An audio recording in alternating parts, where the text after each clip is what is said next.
No, dnes je 25. marec 2024 a včera som zabetonoval túto hrubostenú rúru 40 mm, veľmi pevnú rúru, a momentálne zváram na spodok takéto držiaky 3.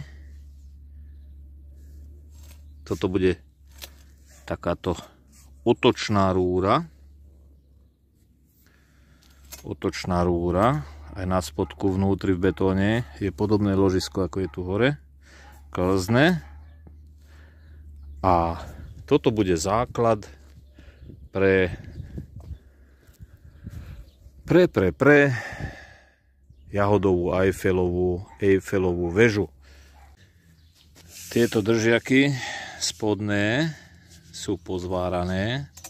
Celá rúra je otočná, ako som už spomínal.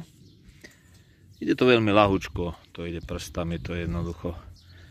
Je to v klzných ložiskách, je to aj premazané, zabetonované, je to všetko v betóne. Takže malo by to fungovať dlhodobo. Občas to treba pootáčať kvôli dozrievaniu jahôd smerom k slnku. Navlečie sa tento nosný plech. No a na ten plech sa namontovala táto spodná táca pod kvetináče. Trošku to bolo zle vyvrtané, tak som to zalial plastom staviacou pištolou. Takže to drží pevne už. Pod tým je plech hrubý, držiaky a veľmi ľahulinko sa to točí v ložiskách klzných, ktoré sú premazané, zabetonované. No a teraz môžu prísť na rad kvetináče. Tieto kvetináče z Lidla, vyrába ich Parkside. 3 kusy v balení stáli nejakých, neviem, 12 €. Sa mi zdá, že 12 € bolo 3 kusy. A pekne sa budú navliekať, keďže som navrtal do stredu diery. 40 mm. A môžu sa postupne navliekať. Takto. Až na kraj v noci pršalo, tak je to celé mokré. Bolo to tu vonku. Nie vnútri, vonku. Takže takto, super. To je prvá priečka. A naplním spodok po tieto odtokové otvory, ktoré sú vyvýšené.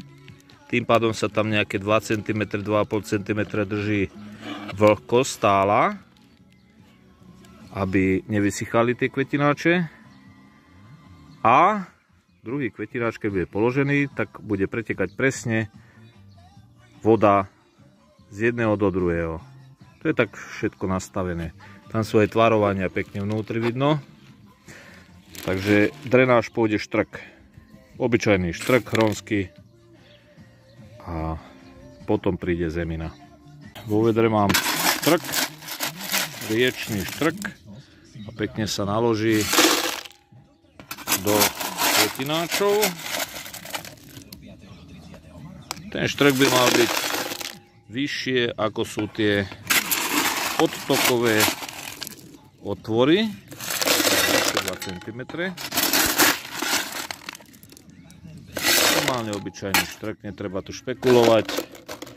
Ide o to, aby tá zemina, ktorá príde na ten štrk, neupchala tie otvory. Takže tieto hrubšie kamene udržia tie otvory priechodné.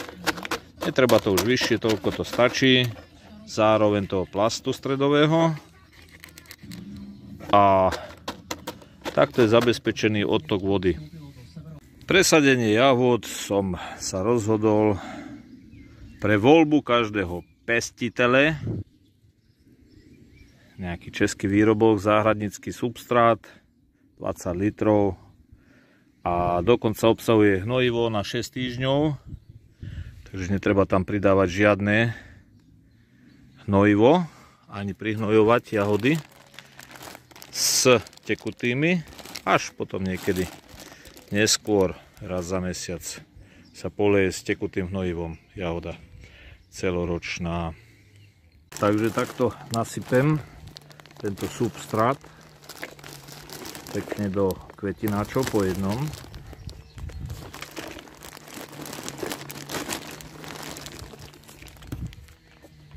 Navlečie sa druhá nádoba.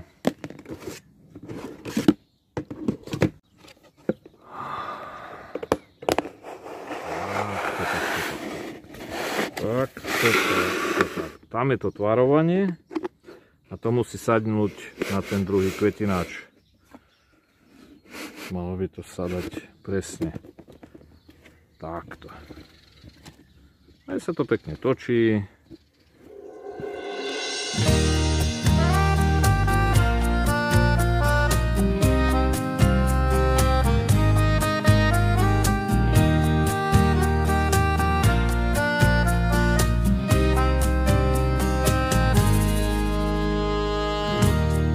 Já não vejo a hora de chegar.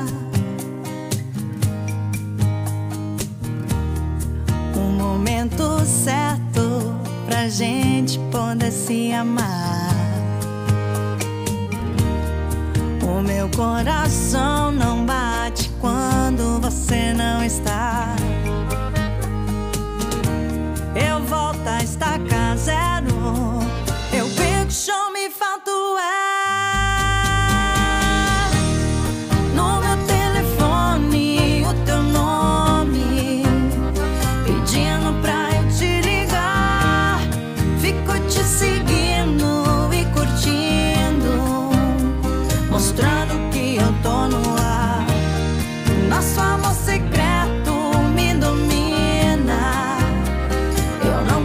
No a po postavení tejto Eiffelovej veže, jahodovníkovej, idem zasadiť jahody. Celoročne rodiace jahody Elán. Eiffelová väža jahodovníková. Takto nejako to bude vyzerať. Keď to bude niekedy rodiť, no a ono sa to točí. Teraz momentálne to má nejakých, počítam, 130-150 kg. A keď sa to popolieva, táto zem, keď už bude mokrá, tak nabere ešte do seba nejakých, čo ja viem, 60-70 litrov vody. Tak to bude mať cez 200 kg. A prišiel pomáhať trošku sadiť aj malý bukši od susedov. Však. A? Bukši, ty si taký malý bukši. Jako prišiel sadiť jahody. Jahody, malý bukši. Susedo. Ani neviem, koho je, ale tak je on je veľmi zlatý. On príde vždy pomôcť volačo. Pomôže aj drevo nosiť, aj drevo rúbať. Čas ide a mračí sa nám, volako už mraky sa zbierajú, takže treba rýchlo už volačo podnikať so sadením. A takto sa pekne budú sadiť jahodky. Elán, podľa slovenskej skupiny Elán. Takže túto zasadím sem. Oni tu už majú aj nejaké odnože, korene vyháňa, takže by sa dali aj rozmnožiť, ale tak tento rok sa budú len sadiť takto. Koreňov je tu dosť. Rozhrnieme dieru a hneď na miesto sa zasadí pekne takto.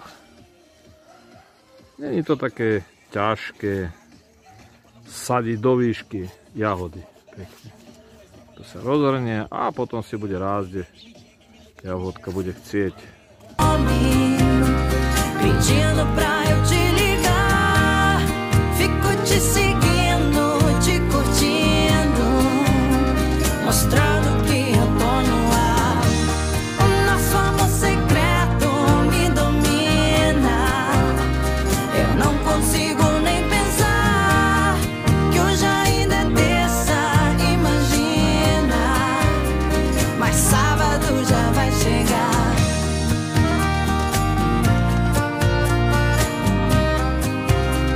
Sábado já